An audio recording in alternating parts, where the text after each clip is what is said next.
Alright, thanks for checking back in with us, guys. We just finished removing the bumper. We're getting ready to do the exhaust install.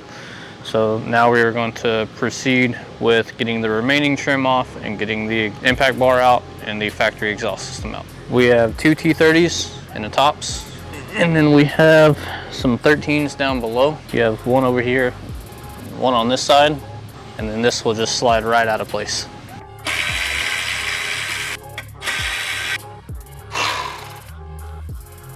Okay, we're gonna start pulling some of the heat shields. I'll start with this side. It'll be T25 screws. The other side will be the exact same way. So you have one here. You have a couple underneath that are attached to the impact bar right here. There's a clip here. You can just slide that apart with your fingers. Make sure you retain that to go back on at a later purpose. And then this slides right out. We will repeat the process on the other side. Missed that one.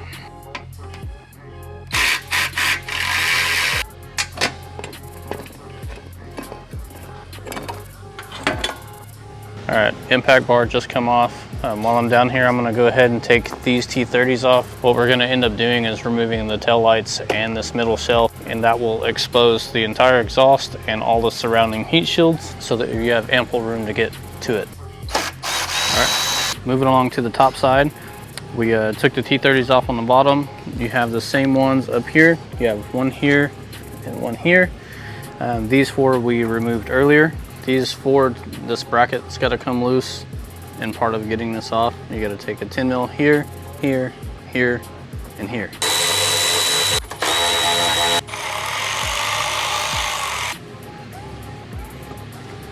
There we go.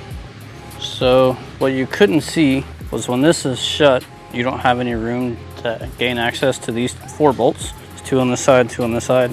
So I went ahead and keyed it on, activated the spoiler and had it pop up. Then it gave me access to the bolts. This comes off real nice and easy at that point, and it will allow access to this T30, this one, and this one. And this rear panel will then slide off, and then we can take the taillights out.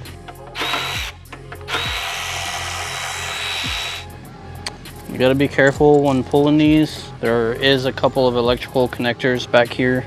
You have lights on there, and then this one's the main one to be like super careful with, because either one of these could break. All right, so next I'm gonna pull this trim out of the way with these two. Then I'm gonna take these triple squares out of the way.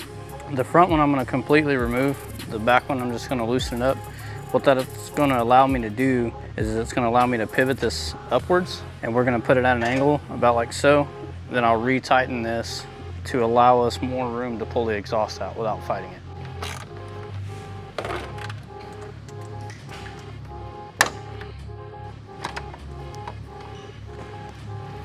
When removing the tail light, it's pretty easy. You have a 10 millimeter here, 2 T30s here, and then an electrical plug. It's upside down, so you'll have to reach in behind the light and squeeze this tab. You just squeeze it and then pull it out. With all of this out of the way, I'm gonna start removing the air boxes. You will need a long extension and a T30 bit for this. You don't have to have a ratchet. You can use a screwdriver handle style and do it manually. There's 4 screws for each box. There's one here, there's one over here, one on this side in the front, and then one over here. And it's the same way for both sides, and then the whole box assembly will lift out of the way. Yeah. Okay, with the air boxes out of the way, like I said, you have the 4 T30s. They pull out one in each corner. Each of the air boxes will come out. Unplug the mass airflow sensors. You can do that with your fingers. Then that leads you to finally at the exhaust. If you look down here, you'll see the V-bands on each side. You have here, this is the E10. We'll pull this, we'll pry this clamp loose. A lot of times with exhaust and heat and everything, they'll get stuck. So I'll spray some stuff in here to help the threads. That way we don't gall them up. You got one on each side. Pop those loose. We'll finish pulling the screws on the shields. Take the exhaust off the hangers, and this whole piece will come out in one section.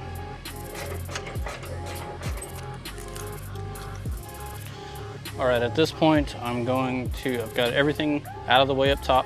I'm going to disconnect the vacuum lines from each valve, one on each side, and just pull those loose. And we're gonna pull the exhaust hangers, both on each side. That is a triple square 10. And then the whole exhaust system should be ready to pull at that point.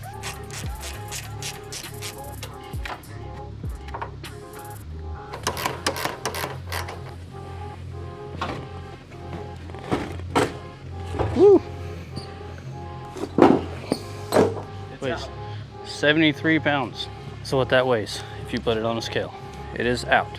Now we will begin to transfer all of these heat shields over to the new exhaust. All right guys, so the box just arrived from Soul Performance for the R8 behind me. We're going to unbox it and check out all the goodies inside.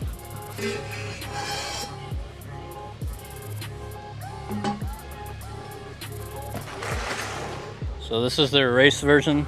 It is going to be extremely loud. So yeah, that's going to be absolutely insane. So heat shielding will still go, so you won't see any of the piping really. We'll still put it back in the same position. So we'll put the inside piece, put the pipes on, then put the outer piece, because we want to protect the body of the car. You'll just have your mount here in the hanger, and then the V-bands, and that's it.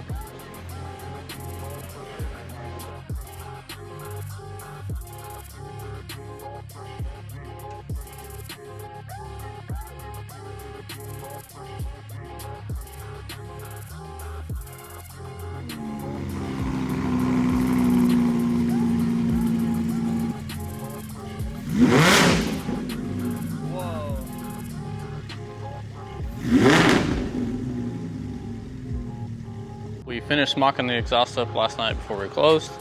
So today we're going to proceed with the finalization of the install. The pipes are already in, shields just kind of mocked up there. So I'm gonna put the rest of the exhaust shielding back on, the impact bar, proceed with putting the entire car back together. And then we'll fire this thing up, see how it sounds. Okay, on the race version of the Soul pipes, you no longer have the valves.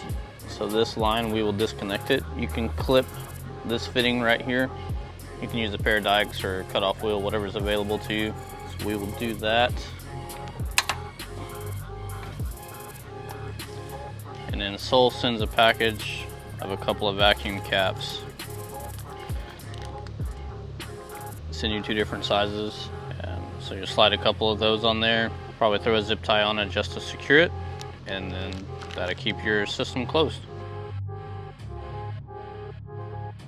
Starting to reassemble all of the exhaust shields and this plate, and just starting to fit everything back into place.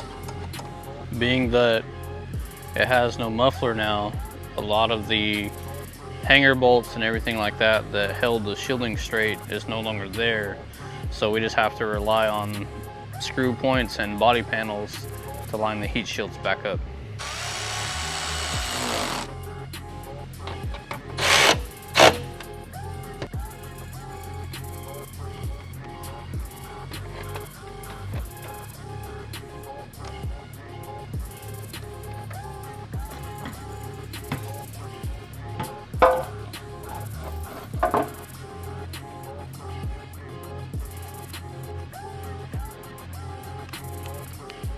So now we secured the impact bar back to the car. That's going to protect all the rest of the body in case someone gets in an accident.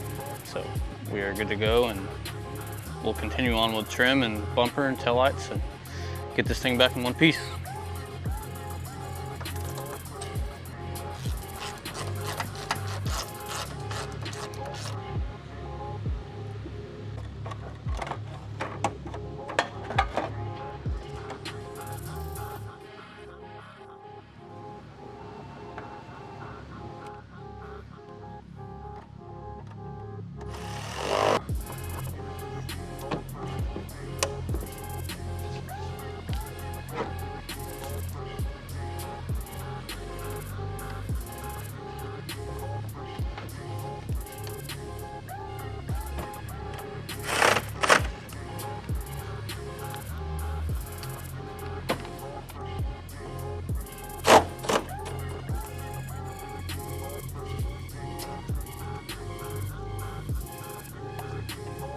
All right, at this point we have most of the car back together. What I'd like to do, being that the mass airflows and everything are plugged in, I would like to cold start it without the bumper on, without any of the rest of it on, just to make sure that we're good to go.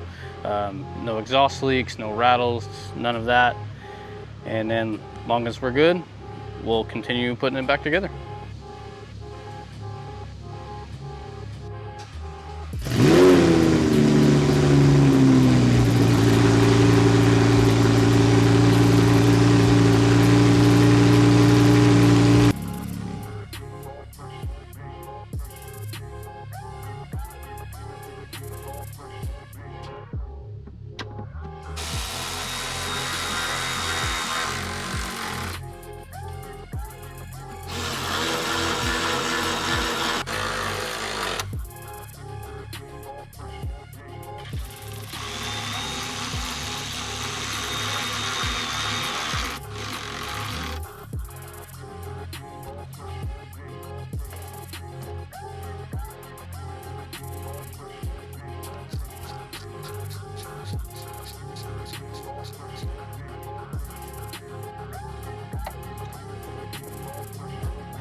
Air filters are installed.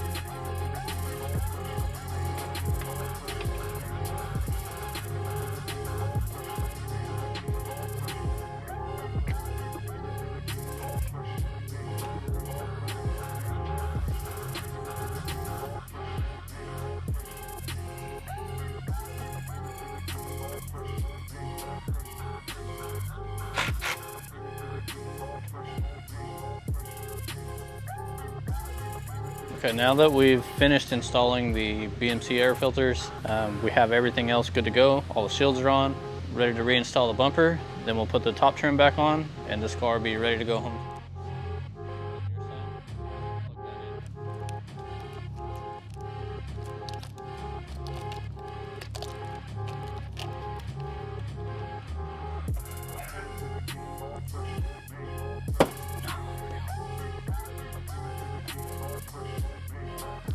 You'll feel it click and slide.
All right guys, finished product. We just finished installing the Soul Performance Race exhaust. Now it's time to start it up. Let's see what it sounds like.